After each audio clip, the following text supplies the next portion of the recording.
और चलिए इसी बीच एक और बड़ी खबर की ओर रुख कर लेते हैं। देहरादून से ये बड़ी खबर सामने आ रही है।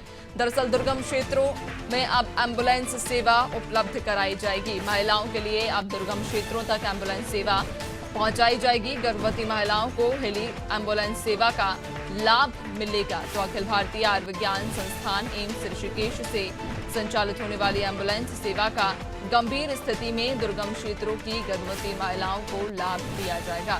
तो एक बड़ी पहल और बेहद ही ये अच्छी पहल, जहां आपको बता दें कि दुर्गम क्षेत्रों में अब हेली सेवा उपलब्ध कराई जाएगी। क्योंकि इसके पहले जो दुर्गम क्षेत्र थे वहां पर एम्बुलेंस की व्यवस्था नहीं हो पाती थी, जिसके कारण कई बार मरीजों को नुकसान उठाना पड़ता था, जहां उनकी हालत बिगड़ जाती थी। लेकिन अब उत्तराखंड की सरकार ने इस ओर ध्यान दिया है और अब दुर्गम क्षेत्रों में भी एम्बुलेंस सेवा पहुंचाई जाएगी। अखिल भारतीय आयुर्विज्ञान संस्थान एम्स ऋषिकेश से संचालित होने वाली एम्बुलेंस सेवा का गंभीर स्थिति में दुर्गम क्षेत्रों की गर्भवती महिलाओं को भी लाभ दिया जाएगा। तो गर्भवती महिलाओं को हेली एम्बुलेंस सेवा का लाभ मिलेगा। महिलाओं के लिए ये हेली सेवा जल्द ही उपलब्ध कराई जाएगी। ज्यादा जानकारी लेंगे सहयोगी सोनू हमारे साथ लगातार बने हुए हैं। सोनू, जो दुर्गम क्षेत्र रहते हैं वहां पर अक्सर ये देखा जाता है कि पर्याप्त व्यवस्था नहीं पहुंच पाती है। एम्बुलेंस की बात करें तो कई बार देरी हो जाती है या रास्ता खराब होने के कारण वहां तक सुविधा नहीं पहुंच पाती, जिससे मरीजों को नुकसान उठाना पड़ता है। लेकिन इस गंभीर विषय पर सरकार ने चिंतन मनन किया और अब एक हल निकालना है। देखिए, आप जानती हैं नैन्सी कि उत्तराखंड की विषम भौगोलिक परिस्थितियां हैं। खास तौर से पर्वतीय क्षेत्रों की बात कर रहे हैं।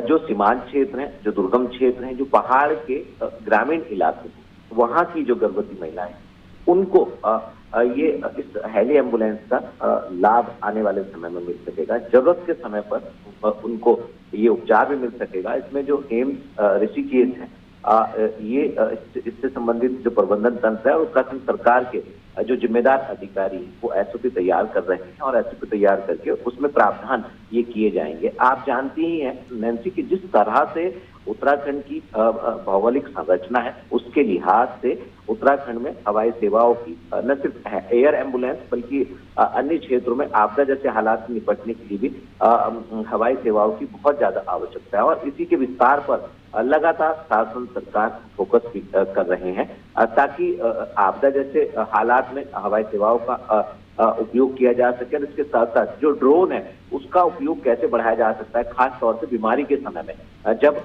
कोई दवाई पहुंचानी होती है कहीं किसी क्षेत्र में, तो ड्रोन का ट्रायल भी किया गया है। तो ये लगातार कोशिश की जा रही है कि किस तरह से जो गर्भवती महिलाएं हैं उनको जरूरत के समय पर एयर एम्बुलेंस उपलब्ध कराई जा सके। और ये प्रावधान जब किए जाएंगे तो कहीं ना कहीं जो पहाड़ की दूरस्थ क्षेत्रों की जो गर्भवती महिलाएं हैं उनको इसका पूरी तरह से लाभ मिल पाएगा। और आने वाले समय में जो हेली सेवाएं हैं इसका भी विस्तार होता हुआ हम उत्तराखंड में देख पाएंगे, क्योंकि लगातार सरकार के स्तर पर प्रयास किए जा रहे हैं, स्वास्थ्य विभाग के स्तर पर प्रयास किए जा रहे हैं। और जो ड्रोन की हम बात कर रहे हैं, उस ड्रोन से भी 10 किलो तक का वजन जो है वो एक स्थान से दूसरे स्थान तक पहुंचाए जाने की कोशिशें की जा रही हैं। तो जैसे दवाएं जैसी आवश्यक वस्तुएं हैं उनको भी पर्वतीय क्षेत्रों में पहुंचाया जा सकता है। एम्स से ही इसकी कोशिश की जाएगी।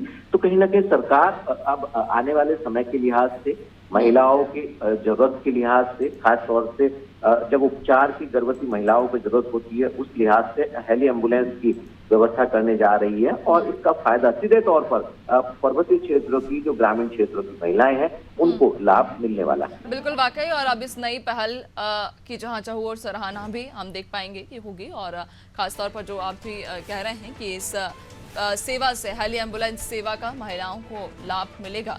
बहुत शुक्रिया आपका। बने रहिएगा, आगे और भी आपसे अपडेट्स लेंगे।